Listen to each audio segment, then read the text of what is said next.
Hello, wonderful people. Welcome to the sixth episode of The Saturday Show. I'm your host, Durgesh Satyam, founder and CEO of Supista.com.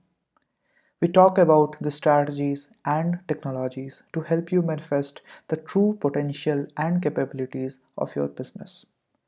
In our previous episode, we talked about how to use the OKRs right way. In this episode, we are going to talk about 5 KPIs for FMCG that you must implement in your FMCG company. We have already discussed about KPIs at a very great length. You can revisit our podcast number 1 to 3 in order to check what the KPIs are and how to use the KPIs in the best way. FMCG companies are all around us, in your kitchen, in your bedroom, in your dining room, everywhere there are FMCG products. Anything that is not very much durable and is very cheap and you buy them very often are FMCG. So basically, FMCG means fast moving consumer goods. For example, milk, sugar, bread, butter, beans, vegetables, anything that you can find in your kitchen and have a shelf life, you buy them very often and is not durable, are one of the FMCG products. There are so many different type of companies, different structure of companies and different sizes of companies in FMCG. Some are very huge like Coca-Cola, Pepsi, and some are very small, even if you don't know the name of those companies, but they do exist and they do provide you so many different products of their own brand.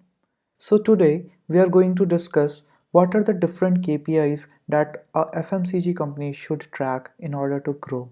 You know what? The first KPI that came in my mind is OOS, that is out of stock rate. This is a nightmare of any company that a person is coming to you and you cannot offer the product.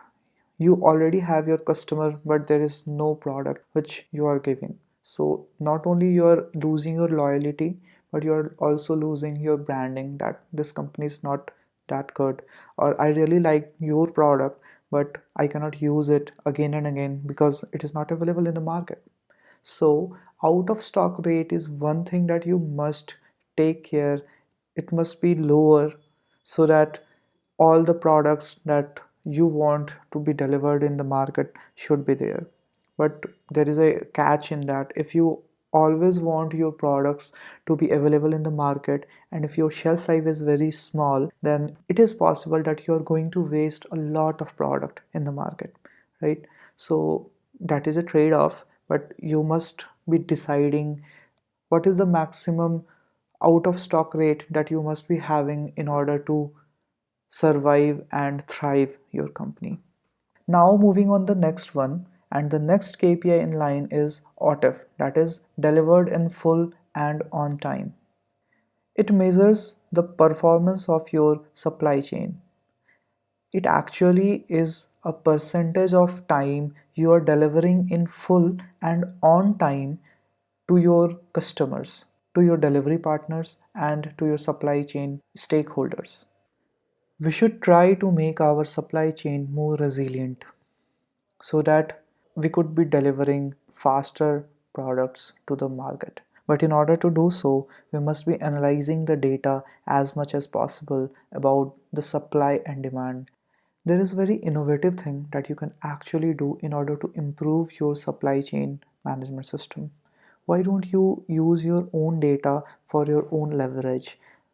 I'm telling it because you can actually use the technologies of artificial intelligence and machine learning, and you can predict what are the demands of each product in each area that is going to happen in the next 1 week or the next 1 month, and you can prepare those products and prepare your whole supply chain based on that.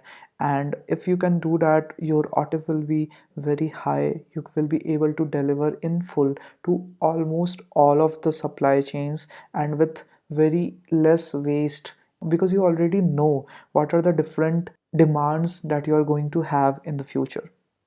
Okay, so The last KPI that we are going to talk about today is the average time to sell. It is very important to know how much time your product is taking to sell itself in the market, right? Because all the FMCG products mostly have a shelf life.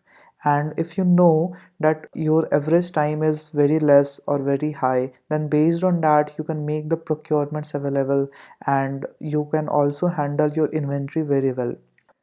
Holding items in your inventory actually incurs cost. So if you know what is the average time to sell, then based on that, you can also predict what is the average time that you should be holding your inventories and what is the maximum amount of product that you can be holding in your inventory before you can sell it. In the next episode of this Saturday Show series, we will be discussing the rest of the two KPIs of the FMCG company. In the meanwhile, if you have any query, do let me know in the comments below, or you can also tweet me at Durgesh Satyam. Until then, bye bye and take a good care of yourself.